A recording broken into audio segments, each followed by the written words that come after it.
CRS వీక్షకులకు నమస్కారం. ప్రస్తుతం మనము అంటే విద్యార్థులు వారి తల్లిదండ్రులు అంటే పిల్లలకు ఎటువంటి ఎడ్యుకేషన్ పరంగా ఎటువంటి నిర్ణయం తీసుకోవాలో, అంటే 10th తర్వాత ఇంటర్ తర్వాత ఎటువంటి కోర్సెస్ ఎంచుకుంటే వాళ్ళ భవిష్యత్తు ఒక బంగారు బాటలో నడవగలదు అని ఒక ఇంటర్వ్యూ మనం ప్రొఫెసర్ జార్జ్ విల్సన్ గారితో ఉన్నామండి. సో ఆయన్ని మనం ఇంటర్వ్యూ చేయబోతున్నాం. అంటే ఎటువంటి కోర్సెస్ పిల్లలకు తీసుకుంటే బాగుంటుంది, తల్లిదండ్రులకు ఎటువంటి సూచనలు ఆయన మనకు తెలియజేస్తారు, ఇప్పుడు తెలుసుకుందాం. సార్ చెప్పండి సార్. నమస్కారం సార్. నమస్కారం. నా పేరు జార్జ్ అండి. నేను ప్రస్తుతానికి బిజాపూర్లో వర్క్ చేస్తున్నాను. బిజాపూర్లో ఇంటర్మీడియట్ కాలేజ్ కి చెప్పిస్తున్నాను. ఇంతకుముందు నేను అబ్రాడ్ లో కూడా వర్క్ చేశాను, కోయిట్లోనా. సో నేను జేడబ్ల్యూ, నీట్ ఈ కోర్సెస్ కి కోచింగ్ ఇస్తుంటాను. సో బేసికల్ గా ఇప్పుడు 10th అయిపోయిన తర్వాత పేరెంట్స్ ఎలా ఆలోచిస్తారంటే నా కూతురు కొడుకు ఇంజనీర్ కావాలని లేదా డాక్టర్ కావాలని ప్రతి తల్లిదండ్రులకు ఆశ నార్మలే. కాకపోతే మనకి ప్రపంచం చుట్టూ అందరూ డాక్టర్లే కాదు, అందరూ ఇంజనీర్లు కాదు. సో నేనేమంటానంటే పిల్లలకి వాళ్ళకి అభిరుచి ఏ సబ్జెక్ట్ మీద అయితే ఉందో, వాళ్ళకి ఇష్టం ఏదైతే ఉందో, వాళ్ళకి సులభంగా ఏదైతే ఉందో దాని మీద పేరెంట్స్ గైడెన్స్ ఇస్తే ఇంకా బాగా వాళ్ళు అభివృద్ధి చెందుతారని నేను అనుకుంటున్నాను. ఎస్ఎస్సి సార్ మెయిన్ మనము స్టేట్ లో చెప్పుకునేది ఎస్ఎస్సి అంటాం, సెకండరీ స్కూల్ ఎడ్యుకేషన్.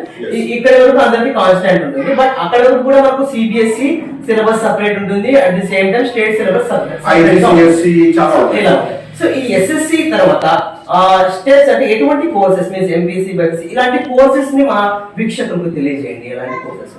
ఇప్పుడు ఎస్ఎస్సి తర్వాత బేసిక్ గా మెయిన్ గా మన ఆంధ్ర సైడ్ అయితే ఎంపీసీ తీసుకుంటారు లేదా బైపీసీ తీసుకుంటారు. అదే మీకు సెంట్రల్ లో చూసుకుంటే ఏం బైపీసీ ఉంటుంది, మ్యాథ్స్ విత్ బయో ఉంటుంది. వాళ్ళకి ఆప్షన్స్ వేరే రకంగా ఉంటాయి. సాధారణంగా పేరెంట్స్ చేసే ఫస్ట్ మిస్టేక్ ఏంటంటే పిల్లలు 10th లోన వాళ్ళకి గ్రేడింగ్ లోన 9.5 9.6 వస్తాయి. వాళ్ళు ఏమనుకుంటారు, నా కొడుకు కూతురు చాలా బాగా చదువుతుంది కాబట్టి నేను ఎంపీసీనో లేదా బైపీసీనో ఫోకస్ చేసేది MPC BiPC. Sir CEC MEC నుంచి కూడా కలెక్టర్లు, ఐఏఎస్ అడ్మినిస్ట్రేటివ్ ఐపీఎస్ సర్వీసెస్ లో కూడా చాలా మంది మన దేశంలో సర్వీస్ అందిస్తా ఉన్నారు. సో ఇటువంటి కోర్సెస్ లో వాళ్ళు ఎందుకు ఇష్టపడట్లేదు, మాక్సిమం ఆ కోర్సెస్ ని ఎందుకు లైట్ గా తీసుకుంటున్నారు వీళ్ళు? ఎందుకంటే వీళ్ళు పూర్తి అవగాహన లేదు. ఇప్పుడు సిఈసి ఉంది, CEC chartered accountant. Chartered accountant లో ఎంత డబ్బు ఉంది అనేది అందరికీ తెలిసిందే. ఒక చార్టర్డ్ అకౌంటెంట్ ప్రతి ఒక్కరు ఇండస్ట్రీస్ కూడా సేమ్ టైం వాళ్ళంతా మనకు చార్టర్డ్ అకౌంటెంట్ మీద మనకు ఆధారపడే ఉంటుంది. నేను నా విషయమే చెప్తాను. నేను ట్యాక్స్ రిటర్న్స్ కానీ ఫైల్ చేయడానికి వెళ్ళింది. ట్యాక్స్ రిటర్న్ ఫైల్ చేయాలండి నాకు అనేసి సిఏ దగ్గరికి వెళ్ళింది. చార్టర్డ్ అకౌంట్ కి ఆయన కింద ఇంకా జూనియర్స్ వర్క్ చేస్తున్నారు. సో వాళ్ళు ఏమన్నారంటే, సార్ మీరు 2018 నుంచి ఫైల్ చేయలేదు, సో ప్రతి ఇయర్ మేము ఫైల్ చేస్తాం అనేసి వాళ్ళు ఫైల్ చేస్తాం. జస్ట్ లైక్ ఒక 15 to 20 minutes అయింది అంతే వాళ్ళు ఫైలింగ్ చేయడానికి 4 years కి. 2017, 18, 19, 20 అలా 4 years కి వాళ్ళు 15-20 minutes. కాకపోతే ఆ 15-20 minutes కి ఆయన నాకు చార్జ్ చేసింది 5,000. అంటే ఓన్లీ మినిట్స్ లో ఇంత అమౌంట్ అర్న్ చేయొచ్చు. సో చార్టర్డ్ అకౌంటెంట్ చేయాలంటే ఎటువంటి కోర్సెస్ తీసుకోవాలి సార్? చార్టర్డ్ అకౌంటెంట్ చూడండి, ఫస్ట్ ముందు సిఈసి తీసుకోవాలా లేదా ఎంఈసి తీసుకున్నా పర్లేదు. వాళ్ళ తర్వాత సిఏ కోచింగ్ ఉంటుంది. సిఏ కోచింగ్ తీసుకొని ఆ కోర్స్ కంప్లీట్ చేసి వాళ్ళు దాంట్లో ఒక పర్సంటేజ్ ఆఫ్ సెలెక్షన్ అని ఉంటుంది. ఆ పర్సంటేజ్ లోకి వీళ్ళు వచ్చినారంటే 100% గా వీళ్ళకి సిఏ అవకాశం ఉంటుంది. సో ఎంపీసీ స్ట్రీమ్ నుంచి వెళ్ళిన వాళ్ళకు మనకు ఎటువంటి వాళ్ళకు జాబ్ ఆపర్చునిటీస్ ఉంటాయి? ఎంపీసీ వాళ్ళు దాదాపు నేను చూసినంత వరకు అయితే మన ఆంధ్ర సైడ్ ఎంసెట్ ఉంది ఇంకా ఇంజనీరింగ్ కి. కానీ నీట్ వచ్చేసి మెడికల్ కి యూనివర్సల్ మన నేషనల్ లెవెల్ గా ప్రిఫర్ చేస్తున్నారు. ఇప్పుడు మీరు అడిగిన ప్రశ్న చాలా అద్భుతమైంది. అదే ఎంపీసీ స్టూడెంట్స్ ఏం చేయాలనేసి. సో ఎంపీసీ స్టూడెంట్స్ బేసిక్ గా వాళ్ళు ఇంకా ఎంపీసీ తీసుకున్నారు కాబట్టి ఇంజనీరింగ్ అనే వాళ్ళు ఫిక్స్ అయిపోయారు కదా, వాళ్ళ పేరెంట్స్ కూడా అదే ఫిక్స్ అయిపోయింటారు. మాక్సిమం అందుకే మనకు స్టేట్ వైడ్ గా ఎన్నో కాలేజెస్ హండ్రెడ్స్ ఆఫ్ కాలేజెస్ అనేవి పుట్టుకొచ్చాయి అని చెప్పుకోవచ్చు. So that much of demand is there MPC. So MPC చేసిన వాళ్ళు అంటే ఇంజనీరింగ్ చేసిన వాళ్ళంటే జాబ్ తెచ్చుకుంటున్నారా సార్? ఇక్కడ ఏమవుతుందంటే పిల్లలు ఇంజనీరింగ్ ఎందుకు చేస్తున్నారో ఫస్ట్ తెలియడం లేదు. వాళ్ళు ఏంటంటే మన ఫ్రెండ్ తీసుకున్నాడు సిఈసి, నేను కూడా సిఈసి తీసుకుంటాను. లేదా మా అన్న కొడుకు ఏదో మెకానికల్ చేస్తాడు, వాడు గల్ఫ్ లో ఇంత ఎర్న్ చేస్తున్నాడు, నువ్వు కూడా మెకానికల్ చేయాలని పేరెంట్స్ వాళ్ళకి చెప్పడం. లేదా ఆ అబ్బాయికి వేరే ఇంజనీరింగ్ స్ట్రీమ్ మీద ఇంట్రెస్ట్ ఉండొచ్చు, అంటే వేరే వాళ్ళు చెప్పినారు వేరే వాళ్ళు చేస్తున్నారని వీళ్ళు పోతున్నారే కానీ వీళ్ళకి ఏం ఇంట్రెస్ట్ ఉంది ఫస్ట్ స్టూడెంట్ కి. గైడ్ చేసేవాళ్ళు కరెక్ట్ అంటారా? గైడ్ చేసే వాళ్ళే కావాలి. అంటే వాళ్ళు ఇప్పుడు పేరెంట్స్ గైడెన్స్ రాంగ్ రూట్ లో ఏమైనా ఉంటాయి. అందరు పేరెంట్స్ ఇప్పుడు మనమైనా ప్రతిసారి పర్ఫెక్ట్ గా డిసిషన్ తీసుకోలేదు, కొన్ని డిసిషన్స్ రాంగ్ ఉంటాయి. ఆ రాంగ్ డిసిషన్ ఎలా ఎలిమినేట్ చేయాలంటే గూగుల్ ఉంది, గూగుల్లో ఈ కోర్స్ చేస్తే ఏం ఫ్యూచర్ అవకాశాలు ఉన్నాయి, ఎక్కడ అవకాశాలు ఎక్కువ ఉన్నాయి. ఫర్ ఎగ్జాంపుల్ నేను మీకు చిన్న ఉదాహరణ చెప్తాను. ఇక్కడ మనకి మన ఆంధ్రాలోన ఒక సివిల్ డిప్లొమా చేస్తే ఎంత జీతం వస్తుంది మీరు చెప్పండి? సివిల్ డిప్లొమా బీటెక్ కూడా కాదు, ఓకే సివిల్ డిప్లొమా సివిల్ చేస్తాడు, ఓకే మాక్సిమం 18 వేసుకోండి. అదే మీరు ఒక గల్ఫ్ లోనే వెళ్తే గినా ఇప్పుడు అక్కడ భారీ కన్స్ట్రక్షన్ జరుగుతున్నాయి, ఖత్తర్ లోనే కానీ కువైట్ లో కానీ, అక్కడ జస్ట్ సివిల్ డిప్లొమా ఉంటే గినా మీరు ఊహించలేనంత అమౌంట్ వాళ్ళు ఇస్తారు. ఎంత ఇస్తారు? 18,000 ఇస్తారు. ప్లస్ మీకు అకామిడేషన్ ఫుడ్ కూడా ఉంటుంది. చూడండి ఇక్కడ మనకి 18,000, అదే స్ట్రీమ్ అక్కడ 80,000 plus food and accommodation. So BiPC stream నుంచి మనకు ఎటు వెళ్ళొచ్చు సార్? బైపీసీ స్ట్రీమ్ అనేది చాలా డైవర్సిఫైడ్ అండి, చాలా ఉన్నాయి. కాకపోతే ఏంటంటే మనలో డాక్టర్ అయినా డాక్టర్ లేకపోతే ఇంకా ఏమీ లేదు అనేది అట్లా చాలా మంది మైండ్ లో ఫిక్స్ అయి ఉంటారు. మనకి వెటర్నరీ సర్వీసెస్ ఉన్నాయి, క్వాలిటీ కంట్రోల్ ఆఫీసర్స్ ఉన్నాయి, క్వాలిటీ చెక్ ఉన్నాయి, రీసెర్చ్ అండ్ డెవలప్మెంట్ చాలా ఉన్నాయి. ఇప్పుడు హైదరాబాద్ లో సిసిఎం బైపీసీ స్ట్రీమ్ నుంచి అగ్రికల్చర్ కి వెళ్ళొచ్చా సార్? yes 100%.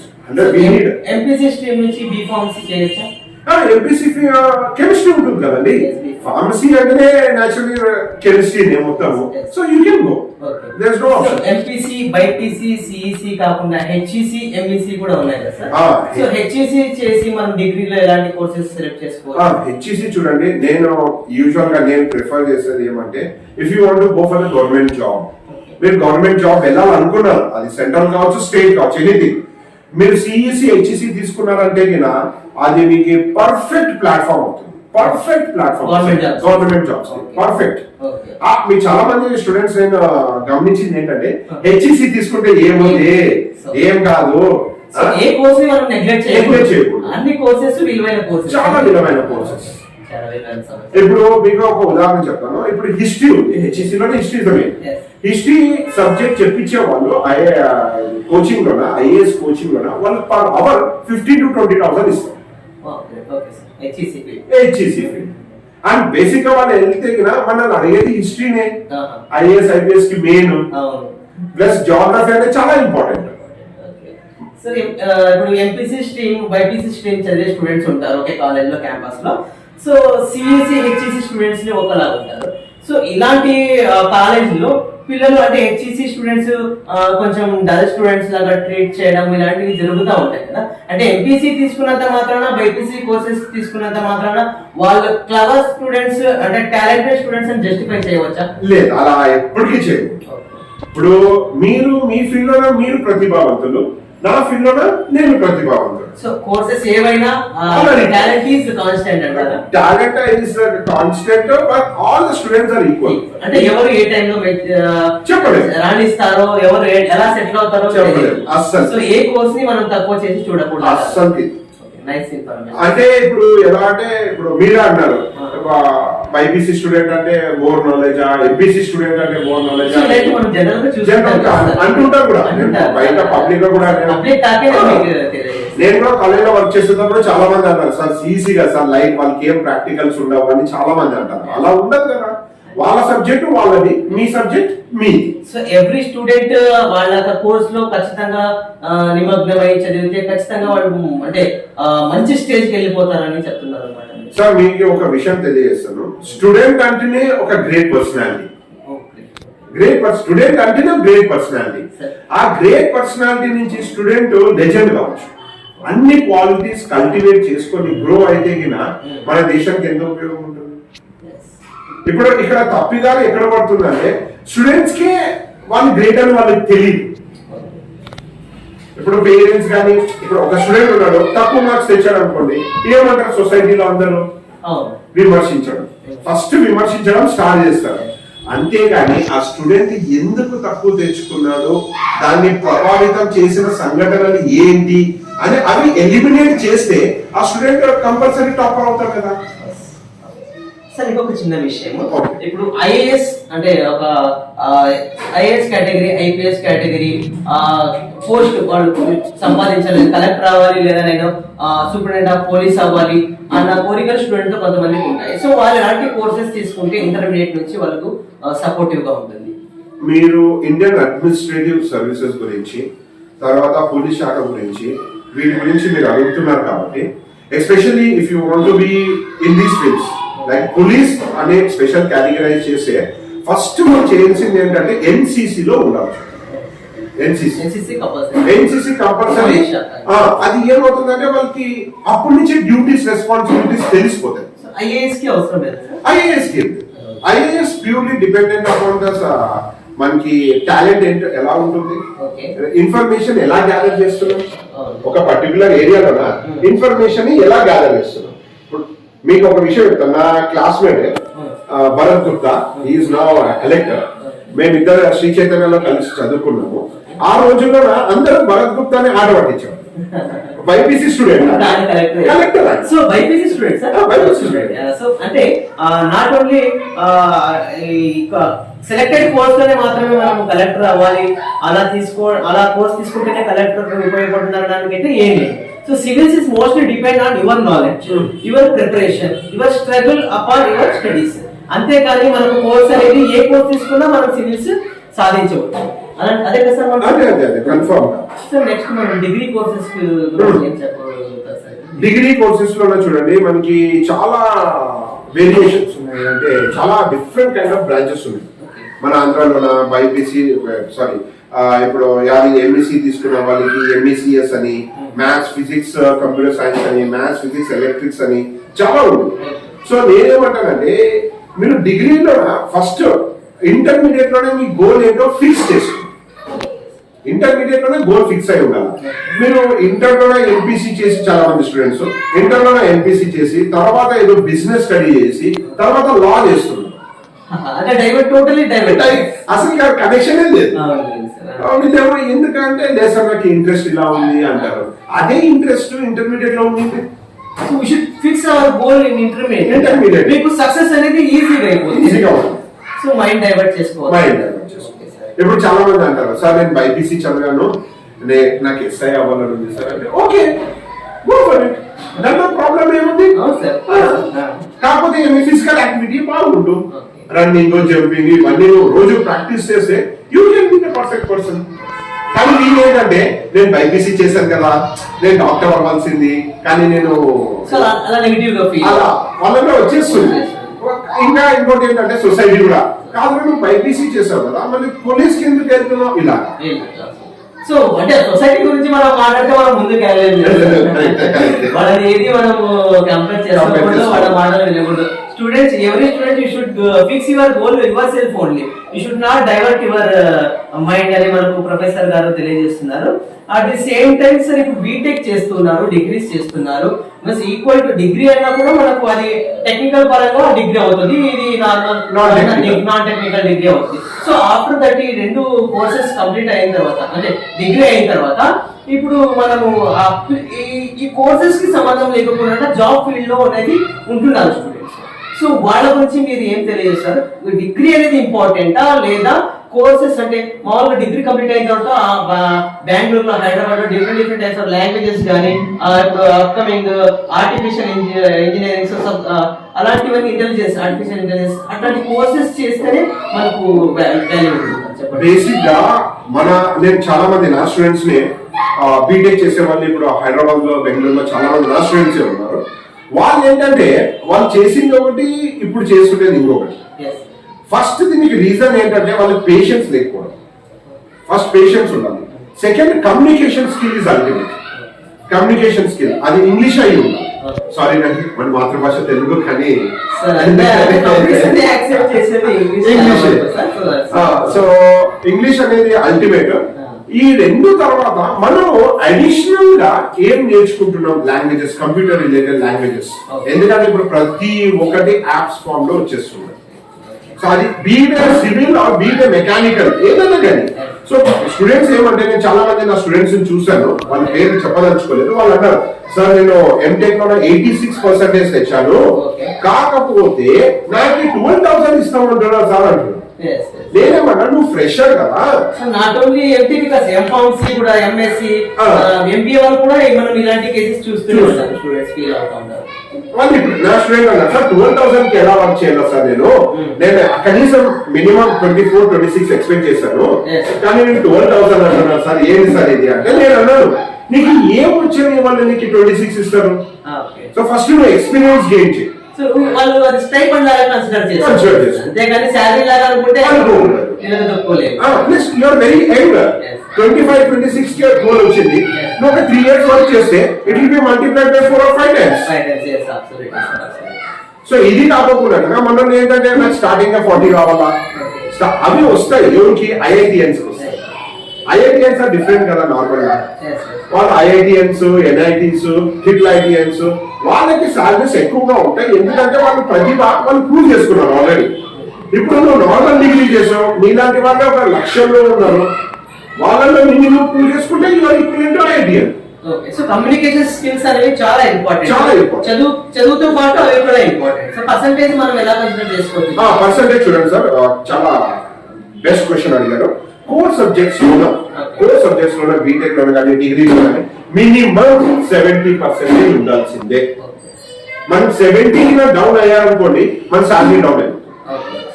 అక్కడ నేను బేసిక్ గా మా స్టూడెంట్స్ చెప్పారు, 3 rounds ఉంటాయి ఇంటర్వ్యూలో. ఫస్ట్ రౌండ్ వచ్చేసి ఓన్లీ మీ కమ్యూనికేషన్ స్కిల్స్ చూస్తారు. అదే కమ్యూనికేషన్ స్కిల్స్ వాళ్ళు ఎలా చూస్తారో, మీకు ఇంగ్లీష్ లో తెలిసింది చెప్పండి అని అడగారు వాళ్ళు. Tell me about yourself, which is your favourite movie, why, which is your favourite game and why. So మీరు అలా వాళ్ళతో కాన్వర్సేషన్ అయ్యేటప్పుడే మీ ఇంగ్లీష్ ఏంటో వాళ్ళకి తెలుసు. సెకండ్ రౌండ్ వచ్చేసి మీ సబ్జెక్ట్ రౌండ్. మీ కోర్ సబ్జెక్ట్స్ ఏవైతే తీసుకున్నారో, ఎలక్ట్రానిక్స్ కానీ, ఎలక్ట్రికల్, కంప్యూటర్ సైన్స్, వాటి మీద. థర్డ్ రౌండ్ వచ్చేసి కంప్యూటర్. సో ఇప్పుడు స్టూడెంట్ మెంటాలిటీలోకి మనం వెళ్దాం sir. Students and parents mentality final ఒక 5 minutes లో ముగించేద్దాం. స్టూడెంట్ మెంటాలిటీ ఎలా ఉంటుంది, పేరెంట్స్ స్టూడెంట్స్ ని ఎలా ట్రీట్ చేస్తారు, అంటే కోర్స్ ఎంపికలో ఎలా వెళ్ళాలి ఏంటి అని చెప్పేసి. సో పేరెంట్స్ వాళ్ళ మీద ప్రెషర్ వేయడం వల్ల వాళ్ళు అంటే తీసుకునే కోర్స్ లో మనకు డిఫరెన్షియేట్ అయ్యి వాళ్ళ లైఫ్ స్పాయిల్ అయ్యే అవకాశం ఏమైనా ఉందా? చాలా ఉంది. బేసిక్ గా ఏంటంటే పేరెంట్స్, నేను చూడండి, ఆ పేరెంట్స్ మా అబ్బాయి మ్యాథ్స్ లో వీక్ ఉన్నాడండి కాబట్టి నేను బైపీసీ వేశాను అని చాలా మంది అన్నారు. అది తప్పదు. ఎందుకంటే మీరు బైపీసీలో ఆ అబ్బాయిని వేసింది డాక్టర్ అవ్వాలని, కానీ అక్కడ నీట్ లోనేమో ఫిజిక్స్, కెమిస్ట్రీ మొత్తం మ్యాథ్సే ఉంటుంది. మొత్తం మ్యాథ్సే ఉంటుంది. ఆ అబ్బాయి ఏమో మ్యాథ్స్ లో వీక్, మీరేమో డాక్టర్ అవ్వమంటున్నారు, ఎలా అవుతుంది? ఇది ఫస్ట్.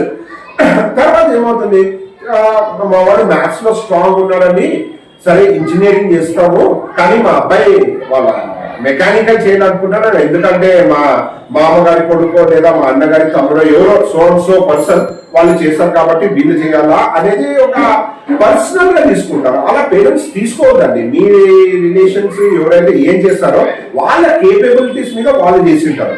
అదే మీ పిల్లల మీద రుద్దకండి. వాళ్ళ ఇష్టాన్ని మీరు కనుక్కోండి ఫస్ట్. ఏంటి నీకు ఏ ఫీల్డ్ అన్నా నువ్వే ఓన్ గా రీసెర్చ్ చేసుకో. గూగుల్ ఉంది కదా, గూగుల్ లో నువ్వు డాక్టర్ అవ్వాలా, ఇంజనీర్ అవ్వాలా, ఈ ఫీల్డ్ తీసుకుంటే ఎలా నువ్వు గ్రో అవుతావు అనేది పిల్లలకి ఫస్ట్ మీరు నేర్పించాలా. అంతేగాని మీరే పిల్లల మీద ప్రెషరైజ్ చేస్తే చాలా దురదృష్టకరమైన విషయం సార్. చాలా మంది పిల్లలు ఫోర్స్ తట్టుకోలేక సూసైడ్ చేస్తారు. మనకు కూడా తెలిసిందే, ఎస్పెషల్లీ కార్పొరేట్ కాలేజెస్ లోన. ఎందుకంటే ఆ పిల్లలు అన్ని ఆలోచించారు, మా తల్లిదండ్రులు ఇంత కష్టపడుతున్నారు కానీ నేనేం చేయలేకపోతున్నానే, వాళ్ళు ఇలాగా నాకు ఇంత ఫీజు కలుగుతున్నారు, వాళ్ళు ఆశించిన స్థాయి మార్క్స్ నేను తేలేకపోతున్నానే. మనం కూడా చాలా మీడియా ఛానల్స్ లో చూస్తూనే ఉంటాను. సో ఇది పిల్లల మీద పడకూడదు. నేనేమంటానంటే మీ అబ్బాయికి మీ అమ్మాయికి ఏది ఇష్టం ఉందో అదే తెచ్చేసేయండి. తప్పేముంది? చిన్నప్పుడు నాకు సైకిల్ కావాలంటే కొనిలా ఓకే సార్. కొనిచ్చినా లేదా స్కూల్ పోవడం మానేస్తారు. ఇప్పుడు నాకు డాడీ నాకు ఆ కోర్స్ ఇష్టమైంది అంటే దాంట్లో సరే నీకు ఈ కోర్స్ ఇష్టం కదా, నువ్వు గూగుల్లో వెతుక్కో, రేపు పొద్దున ఎక్కడ నీకు జాబ్ ఆపర్చునిటీస్ ఎక్కువ ఉంటాయో దాన్ని బట్టి నువ్వు వెళ్ళు. నాకు కూడా ఇలా నువ్వు చెయ్యాలని ఉంది, నువ్వు నాకు కూడా ఒకసారి చూడు, రెండు కంపారిజన్ చేసుకో నీకు ఏది బెస్ట్ అంటే నువ్వు తీసారు. సో చాలా విలువైన సమాచారం మనకు ప్రొఫెసర్ జార్జ్ విల్సన్ గారు మనకు అందించారు. సో స్టూడెంట్స్ అనేది మీ యొక్క కోర్సెస్ ని బేసిక్ లెవెల్ అంటే ఇంటర్మీడియట్ లెవెల్ నుంచే మీరు చూస్ చేసుకొని మీరు ఎక్కడ ఏ జాబ్ చేయాలి, ఎటువంటి కేటగిరీలో మీరు ఫ్యూచర్ లో రాణించాలనుకుంటున్నారో మీరు ఎంపీసీ బైపీసీ అనేది కాకుండా మీ యొక్క ఫర్దర్ గోల్ ఏంటి, ఆ గోల్ ని మనం దృష్టిలో పెట్టుకొని మీ ఇంటర్మీడియట్ కోర్సెస్ ని, ఫర్దర్ డిగ్రీ కోర్సెస్ ని, ఆ తర్వాత మీకు సంబంధించిన ఎక్స్టర్నల్ కోర్సెస్ కానీ కమ్యూనికేషన్ స్కిల్స్ క్లాసెస్ కానీ, సో ఆ విధంగా మీరు ఫ్రేమ్ చేసుకొని మీ లైఫ్ ని ముందుకు తీసుకెళ్తే ఖచ్చితంగా you should be in a success manner లో వెళ్ళేసి ఆ సక్సెస్ ఫీల్డ్ లో ఆ పొజిషన్ లో మీరు ఉంటారని చెప్పేసి మనకు జార్జ్ విల్సన్ గారు మన ఛానల్ ద్వారా మీకు అందరూ తెలియజేశారు. సో ఈ వీడియో కనుక మీకు నచ్చినట్లయితే సబ్స్క్రైబ్ చేయండి, షేర్ చేయండి, లైక్ చేయండి. So my name is Raja. Thank you.